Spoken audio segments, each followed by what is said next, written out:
ಮಾತೃ ಸ್ವರೂಪರಾದ ಕರ್ನಾಟಕ ರಾಜ್ಯದಲ್ಲಿ ಕೆಲಸ ಮಾಡ್ತಿರುವಂಥ ಪ್ರತಿಯೊಬ್ಬ ಅಂಗನವಾಡಿ ಕಾರ್ಯಕರ್ತರು, ಸಹಾಯಕ ಅಂಗನವಾಡಿ ಕಾರ್ಯಕರ್ತರು, ಮಿನಿ ಅಂಗನವಾಡಿ ಕಾರ್ಯಕರ್ತರಿಗೆ ಕೇಂದ್ರ ಬಜೆಟ್ನಲ್ಲಿ ಮೊನ್ನೆ ತಾನೇ ಫೆಬ್ರವರಿ 1ರಂದು ಕೇಂದ್ರ ಸರ್ಕಾರದ ಬಜೆಟ್ ಮಂಡನೆ ಆಯಿತು. ಈ ಬಜೆಟ್ನಲ್ಲಿ ಯಾವೆಲ್ಲ ಸುದ್ದಿಗಳಿದೆ, ಏನೆಲ್ಲ ಸೌಲಭ್ಯಗಳು ಸಿಕ್ಕಿದೆ, ಸಿಕ್ಕಿರುವ ಲಾಭಗಳು ಏನು, ನಷ್ಟಗಳೇನು ಅನ್ನೋದ್ರ ಬಗ್ಗೆ ಈ ದಿನ ಒಂದು ವಿಶೇಷವಾದ ಮಾಹಿತಿಯನ್ನು ತಮ್ಮ ಮುಂದೆ ತಂದಿದ್ದೀನಿ. ವಿಡಿಯೋನ ಕೊನೆವರೆಗೂ ನೋಡಿ, ತುಂಬ ಯೂಸ್ಫುಲ್ ಆಗುತ್ತೆ. ಗೌರವಧನ ಹೆಚ್ಚಳ, ಪಿಂಚಣಿ, ಗ್ರ್ಯಾಚ್ಯುಟಿ ಸೌಲಭ್ಯವನ್ನು ಏನಾದರೂ ಬಜೆಟ್ನಲ್ಲಿ ಕೊಟ್ಟಿದೆಯಾ? ಸರ್ಕಾರಿ ನೌಕರರಾಗುವ ಕನಸುಗಳು ಈಡೇರಿದೆಯಾ? ಕೇಂದ್ರ ಸರ್ಕಾರ ಈ ಬಗ್ಗೆ ಏನು ಕ್ರಮಗಳನ್ನು ಕೈಗೊಂಡಿದೆ? ಕೇಂದ್ರ ಬಜೆಟ್ನಲ್ಲಿ ಯಾರಿಗೆ ಎಷ್ಟು ಅನುದಾನವನ್ನು ಕೊಟ್ಟಿದೆ ಅನ್ನೋದ್ರ ಬಗ್ಗೆ ಕೂಡ ಇದೆ. ಕೇಂದ್ರ ಬಜೆಟ್ನಲ್ಲಿ ಮಹಿಳಾ ಹಾಗೂ ಮಕ್ಕಳ ಕಲ್ಯಾಣ ಇಲಾಖೆಗೆ 28,183 ಕೋಟಿಯನ್ನು ನಿಗದಿ ಮಾಡಿದೆ.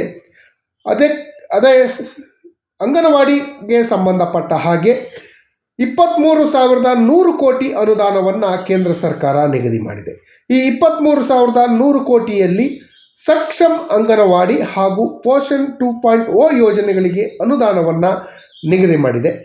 ಅದರ ಜೊತೆಯಲ್ಲಿ ಕೇಂದ್ರ ಸರ್ಕಾರ ಬಹುಮುಖ್ಯವಾಗಿ ಮಹಿಳಾ ಹಾಗೂ ಮಕ್ಕಳ ಕಲ್ಯಾಣಕ್ಕಾಗಿ ಸರಿಸುಮಾರು 5 ಲಕ್ಷ ಕೋಟಿ ಜೆಂಡರ್ ಬಜೆಟ್ನಲ್ಲಿ ನಿಗದಿ ಮಾಡಿದೆ. ಈ 5 ಲಕ್ಷ ಕೋಟಿ ಒಳಗೆ ಅಂಗನವಾಡಿ ಕಾರ್ಯಕರ್ತರಿಗೆ ಏನಾದರೂ ಹೆಲ್ಪ್ ಆಗತ್ತಾ? ಮಹಿಳಾ ಮತ್ತು ಮಕ್ಕಳ ಕಲ್ಯಾಣ ಇಲಾಖೆಗೆ ನಿಗದಿ ಮಾಡಿದ ಹಣದಲ್ಲಿ ಅಂಗನವಾಡಿ ಕಾರ್ಯಕರ್ತರಿಗೆ ಹೆಲ್ಪ್ ಆಗತ್ತಾ ಅನ್ನೋದ್ರ ಬಗ್ಗೆ ವಿವರವಾದ ಮಾಹಿತಿಯನ್ನು ತಮ್ಮ ಮುಂದೆ ಶೇರ್ ಮಾಡ್ತೀನಿ.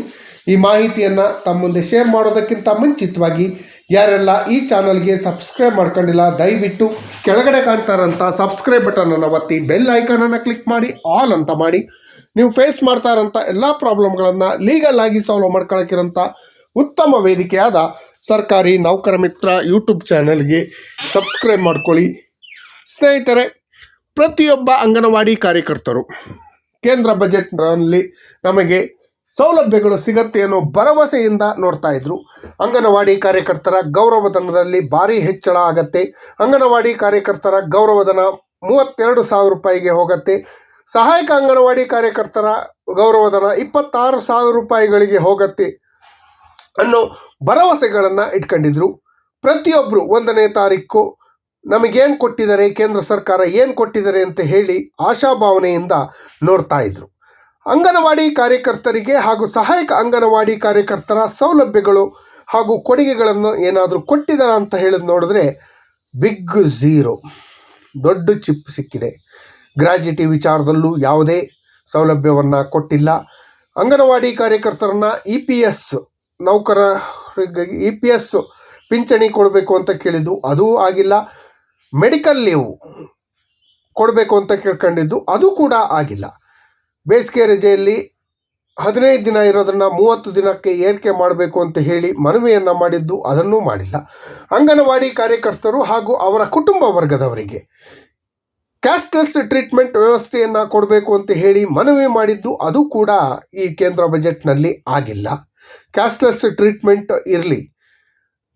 ಅಂಗನವಾಡಿ ಕಾರ್ಯಕರ್ತರ ಬಹುಮುಖ್ಯವಾದ ಬೇಡಿಕೆ ಏನು ಅಂದರೆ, ಗುಜರಾತ್ ಹೈಕೋರ್ಟ್ ತೀರ್ಪಿನ ಪ್ರಕಾರ ಪ್ರತಿಯೊಬ್ಬ ಅಂಗನವಾಡಿ ಕಾರ್ಯಕರ್ತರು ಹಾಗೂ ಸಹಾಯಕ ಅಂಗನವಾಡಿ ಕಾರ್ಯಕರ್ತರನ್ನು ಸರ್ಕಾರಿ ನೌಕರರಾಗಿ ಘೋಷಣೆ ಮಾಡಬೇಕು. ಅಂಗನವಾಡಿ ಕಾರ್ಯಕರ್ತರನ್ನು C ದರ್ಜೆ ಅಂಗನವಾಡಿ ನೌಕರರಾಗಿ, ಸಹಾಯಕ ಅಂಗನವಾಡಿ ಕಾರ್ಯಕರ್ತರನ್ನು D ದರ್ಜೆ ನೌಕರರಾಗಿ ಮಾಡಬೇಕು ಅಂತ ಹೇಳಿ ಮನವಿ ಮಾಡಿಕೊಂಡ್ರೂ ಆಗಿಲ್ಲ.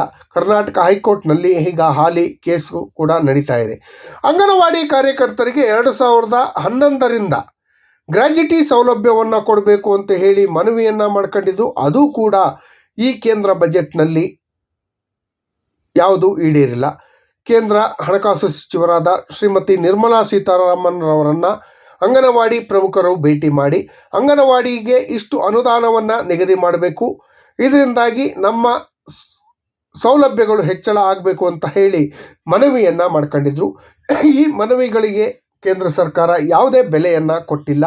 ಅಂಗನವಾಡಿ ಕಾರ್ಯಕರ್ತರಿಗೆ ಸಿಗಬೇಕಾದಂಥ ಗೌರವಯುತವಾದ ಸೌಲಭ್ಯಗಳು ಸಿಕ್ಕಿಲ್ಲ ಅಂತ ತುಂಬ ಬೇಜಾರಾಗತ್ತೆ. ಸ್ನೇಹಿತರೆ, ಅಂಗನವಾಡಿ ಕಾರ್ಯಕರ್ತರಿಗೆ ಗೌರವಧನ ಕೊಡೋದು ರಾಜ್ಯ ಸರ್ಕಾರ ಹಾಗೂ ಕೇಂದ್ರ ಸರ್ಕಾರ ಸೇರಿ ಕೊಡ್ತಾರೆ. ಕೇಂದ್ರ ಸರ್ಕಾರ ಕಳೆದ 6-7 ವರ್ಷಗಳಿಂದ ತನ್ನ ಅನುದಾನದಲ್ಲಿ ಯಾವುದೇ ಹೆಚ್ಚಳವನ್ನು ಮಾಡಿಲ್ಲ. ಈ ವರ್ಷ ಅಂಗನವಾಡಿ ಕಾರ್ಯಕರ್ತರ ಗೌರವಧನವನ್ನು ಕೇಂದ್ರ ತನ್ನ ಪಾಲನ್ನು 8,000 ರೂಪಾಯಿಗಳಿಗೆ ಹೆಚ್ಚಳ ಮಾಡುತ್ತೆ ಅನ್ನೋ ಒಂದು ನಿರೀಕ್ಷೆ ಇತ್ತು.